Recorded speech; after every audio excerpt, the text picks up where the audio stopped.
안녕하세요. 경제적자유 시작 투동자연구소입니다. 오늘은 각 잡고 가계부의 두 번째 시간이에요. EP02 에피소드 2입니다. 오늘은 돈 관리의 개념을 좀 잡아보려고 해요.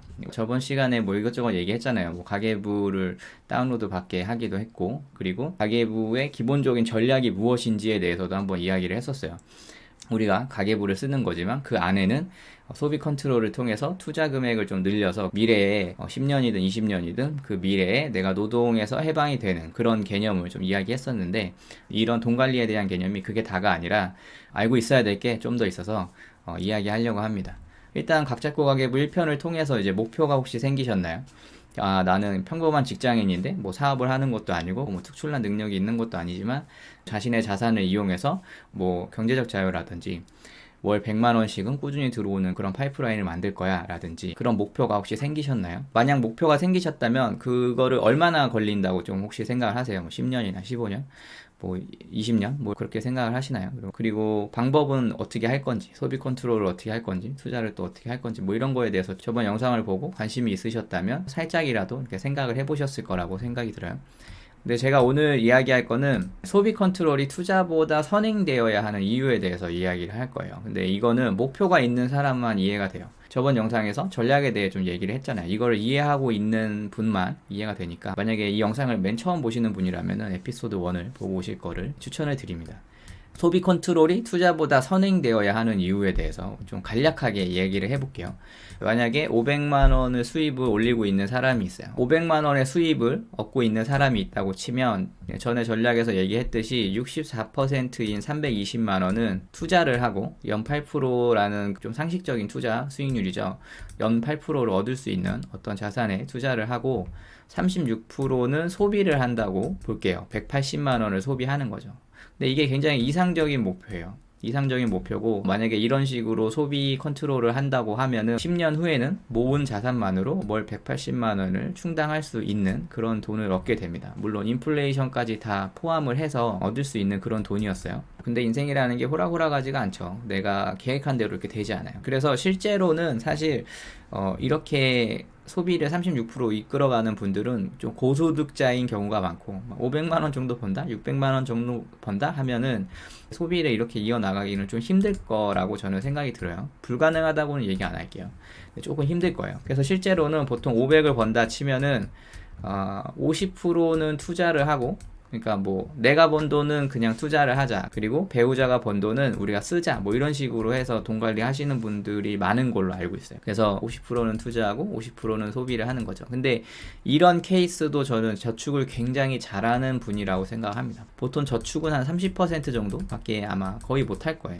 벌어오는 그 돈의 크기에 따라서도 다르고요. 근데 우리는 어쨌든 목표가 있잖아요. 64% 투자하자, 36%는 소비하자, 이런 목표가 있기 때문에 이 목표를 이루기 위해서는 두 가지 방법밖에 없어요.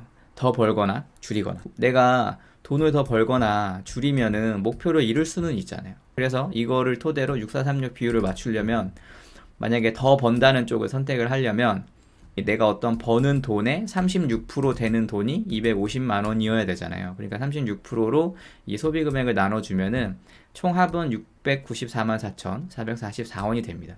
그래서 내가 694만 원을 버는 사람이라면 250만 원을 쓰고 나머지 돈을 투자하면은 아까 이 비율을 그대로 가져가는 거라고 볼 수 있어요. 그러니까 목표에서 흔들림이 없는 그런 비율이죠. 근데 내가 지금 500만 원을 버는 사람이잖아요. 그래서 이제 500만 원을 빼주면은 내가 약 194만 원을 더 벌면은 된다. 이 돈을 더 벌어서 투자를 하면 된다 하면 아까 목표대로 비율을 유지할 수 있는 거고, 만약에 줄인다를 선택을 하면은 이 소비 금액을 줄이면 되죠. 180만 원까지 줄인다고 생각을 하면은 내가 70만 원을 덜 쓰는 꼴이 돼요. 그러면은 이 70만 원은 투자로 하게 되고 180만 원은 소비를 하게 되니까 이것도 아까와 같이 이 비율을 유지한다고 볼 수 있어요. 그러면은 이렇게 계산을 해보니 1번과 2번 중에 뭐가 더 쉬울 거라고 생각이 혹시 드시나요? 내가 70만 원을 덜 쓰든지 아니면 194만 원을 더 벌어오든지. 이거는 사람마다 상황에 따라 다를 거예요. 어떤 분들은 194만 원 더 버는 게 더 쉽지, 70만 원을 어떻게 더 줄여, 이렇게 생각할 수도 있고, 어떤 분들은 난 194만 원 버느니 70만 원을 덜 쓰는 게 나는 더 쉬울 것 같아, 이렇게 생각을 할 수도 있다는 거죠. 근데 어찌됐건 그냥 숫자적으로만 보면은 2번의 효율이 2.77배에서 좋습니다. 그냥 숫자적으로 70만 원을 덜 쓸 거냐 190만 원을 벌 거냐라고 봤을 때 당연히 덜 쓰는 게 효율이 더 좋죠. 그래서 저는 가계부로 소비 컨트롤을 먼저 하는 게 더 효율적이고, 이거를 먼저 해야 된다고 이렇게 생각을 하고 주장을 하는 편이에요. 개인적인 생각입니다. 그냥 개인적인 생각. 사람마다 생각은 다를 수 있어요. 그래서 소비 컨트롤이 투자보다 선행되어야 하는 이유가 이것 때문이에요. 효율적이니까. 효율적이어서 그렇습니다.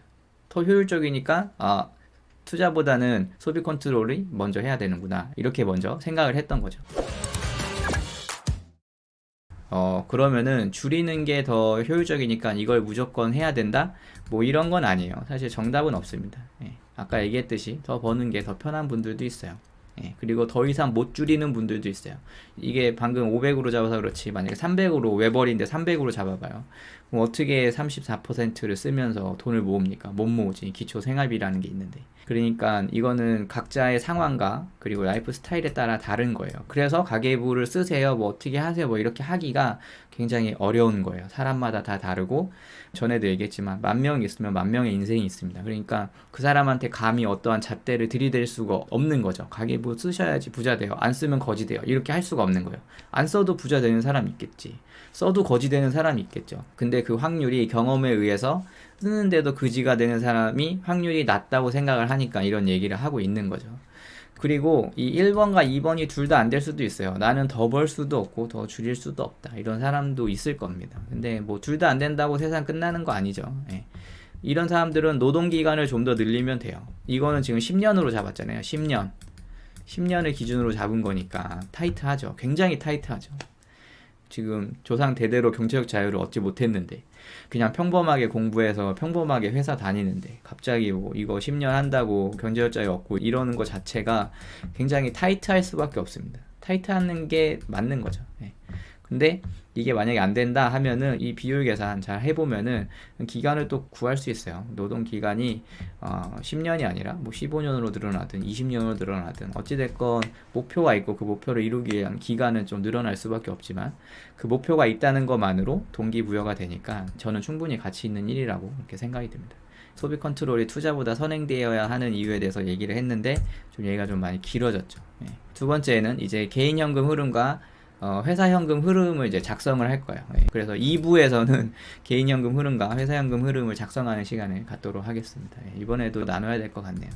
예. 그러면은 그럼 2부에서 뵐게요.